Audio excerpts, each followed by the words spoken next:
Assalamualaikum warahmatullahi wabarakatuh. Kami dari kelompok 8 akan menyampaikan materi tentang jihad, radikalisme umat beragama, dan muslim moderat. Anggota dari kelompok 8 yang pertama ada Arya Kusumadani, Helen Arta Triandalini, Itham Yusuf P. Hakim Mursyid, Maharani Rohmah Hidayanti, dan saya sendiri Priska Anggun Saputri.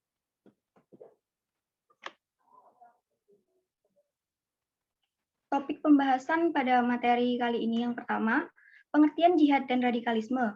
Yang kedua, landasan dan macam-macam jihad.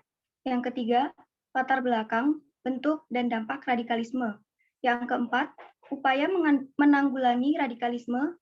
Yang kelima, muslim moderat. Dan yang terakhir akan disampaikan kesimpulan.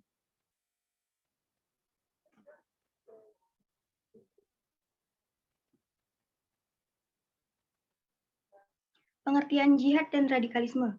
Jihad berasal dari kata juh yang berarti kekuatan atau kemampuan. Sedangkan radikalisme berasal dari kata bahasa Latin radix yang artinya akar, pangkal, bagian bawah, atau bisa juga berarti menyeluruh, habis-habisan, dan amat keras untuk menuntut perubahan.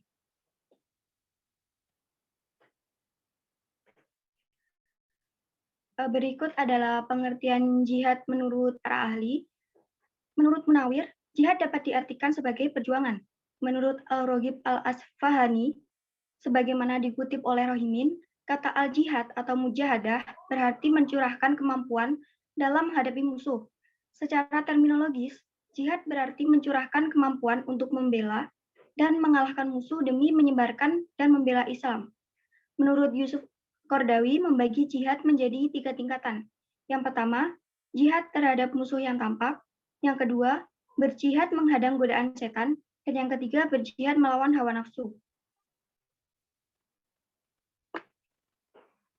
Nah, secara kontekstual, jihad itu sendiri adalah perjuangan yang dilakukan oleh umat Islam dalam menyebarkan ajaran agama. Sebenarnya, ruang lingkup jihad itu tidak hanya berkisar di agama saja.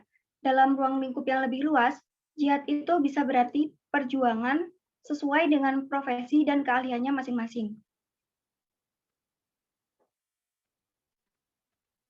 Radikalisme. Istilah radikal dan radikalisme berasal dari bahasa Latin radix dan radices yang berarti akar, sumber, atau asal mula. Kamus Ilmiah Populer karya M. Dahlan Al-Bari menuliskan bahwa radikal sama dengan menyeluruh, besar-besaran, keras, kokoh, dan tajam. Istilah radikalisme dalam kamus tersebut diartikan sebagai suatu paham politik kenegaraan yang menginginkan perubahan dan perombakan besar sebagai jalan untuk mencapai kemajuan dengan memperbolehkan penggunaan kekerasan dalam prosesnya. Radikalisme sendiri dibagi menjadi 2 level. Yang pertama, level pemikiran. Pada level ini, radikalisme masih berupa konsep, ide, atau wacana yang masih diperbincangkan. Yang pada intinya, konsep-konsep tersebut menyetujui penggunaan tindak kekerasan dalam mencapai tujuan. Yang kedua, level aksi. Pada level aksi, radikalisme sudah berupa tindakan, biasanya mencakup ranah sosial politik dan juga agama. Dari pengertian-pengertian di atas dapat ditarik kesimpulan, radikalisme adalah paham yang menghendaki perubahan sosial dan politik secara drastis dengan menggunakan tindakan-tindakan ekstrim.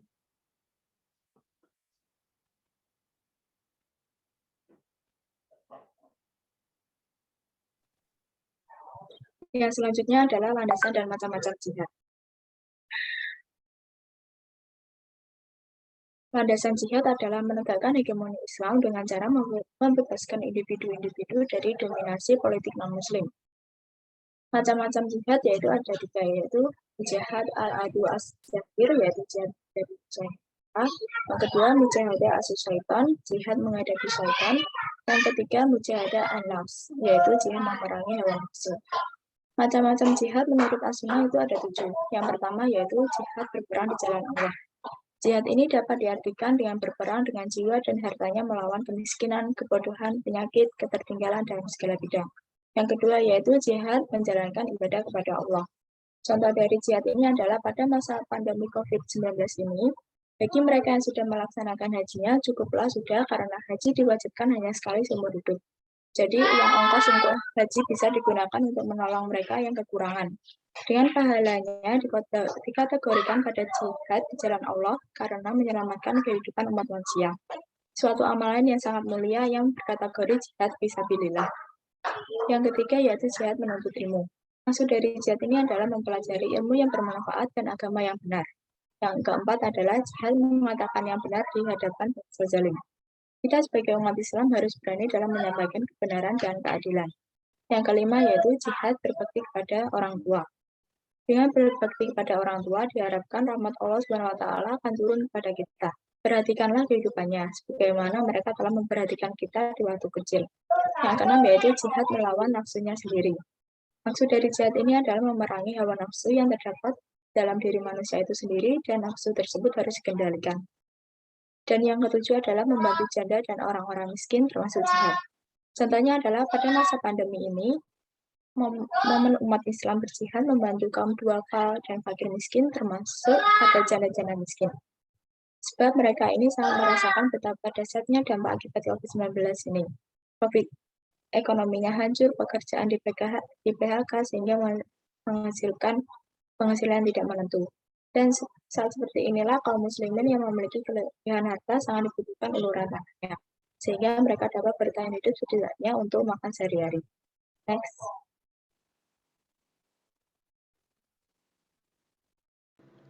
Lalu yang selanjutnya yaitu latar belakang bentuk dan juga dampak radikalisme. Latar belakang radikalisme. Jadi ada dua latar belakang radikalisme, yaitu yang pertama adalah umum dan juga khusus. Umum sendiri yaitu bahwa di lingkungan umat beragama apapun jenis agamanya selalu terdapat fundamentalisme, minoritas, militan, ekstrim dan juga radikal.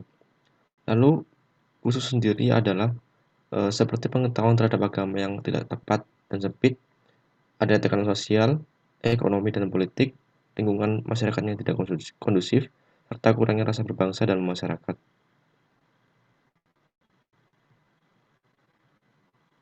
Contoh-contoh bentuk radikalisme yaitu yang pertama adalah intimidasi, yang kedua bom bunuh diri, yang ketiga saling menyerang, yang keempat aksi kekerasan, yang kelima perlawanan terhadap pemerintah, yang keenam yaitu aksi teror. Dampak radikalisme tersendiri yaitu radikalisme mengakibatkan terjadinya teror dan juga kekerasan, bahkan menimbulkan konflik dan peperangan secara horizontal dan juga vertikal.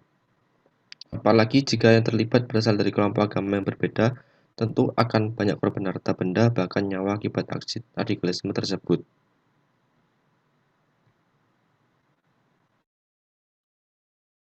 Yang keempat yaitu upaya menanggulangi.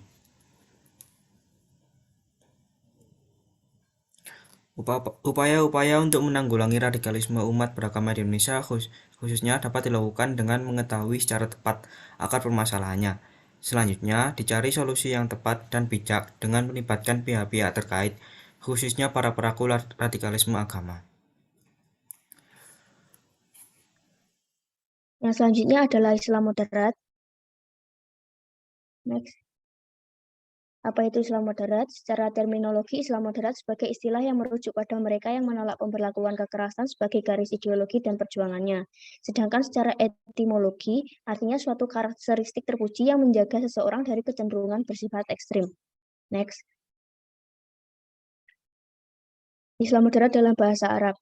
Adapun dalam bahasa Arab, moderat senantiasa diselaraskan dengan kata atau wasut atau tengah. Dengan demikian bisa dikatakan bahwa Islam moderat adalah wujud mediasi antar dua tarikan Islam ekstrim, yakni Islam kanan dan Islam kiri, tidak saling menyalahkan, tidak menyatakan paling benar sendiri, dan bersedia berdialog sehingga tercermin bahwa perbedaan itu benar-benar rahmat. Next. Menurut tokoh Din Syamsuddin, cendekiawan Muslim kontemporer menyatakan bahwa Islam moderat adalah pandangan keislaman yang memuat 4 aspek penting, yakni rasional, toleran, bertenggang rasa, tepat selera. Menurut Dawi menyatakan bahwa ideologi Islam moderat berasal dari kenyataan pengetahuan, kasih sayang, moderasi yang mengarahkan manusia dari jalan yang sesat dan radikal. Next. Islam moderat di Indonesia. Muslim di Indonesia pada dasarnya adalah moderat dan toleran, karena latar belakang masuknya Islam ke Indonesia yang damai lewat para pedagang Gujarat dan Arab. Padahal saat itu penduduk Indonesia sudah memiliki keyakinan dan kepercayaan tertentu seperti Hindu, Buddha, animisme, dan dinamisme. Secara sosial budaya, Muslim di Indonesia berbeda dengan Muslim di belahan dunia lain. Meski demikian, umat Islam di Indonesia tidak dapat dikatakan kurang kental keislamannya dibanding dengan umat Islam di negara-negara lain. Next. Kesimpulan. Next.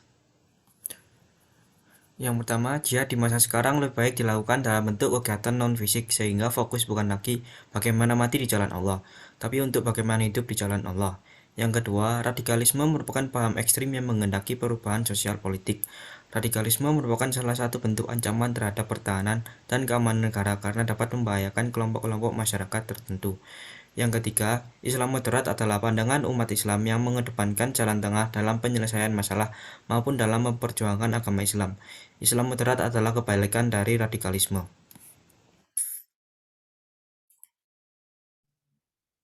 Baik, sekian presentasi dari kelompok 8. Semoga materi yang sudah disampaikan dapat dipahami dengan baik. Apabila kami ada salah kata, mohon dimaafkan. Sekian, wassalamualaikum warahmatullahi wabarakatuh.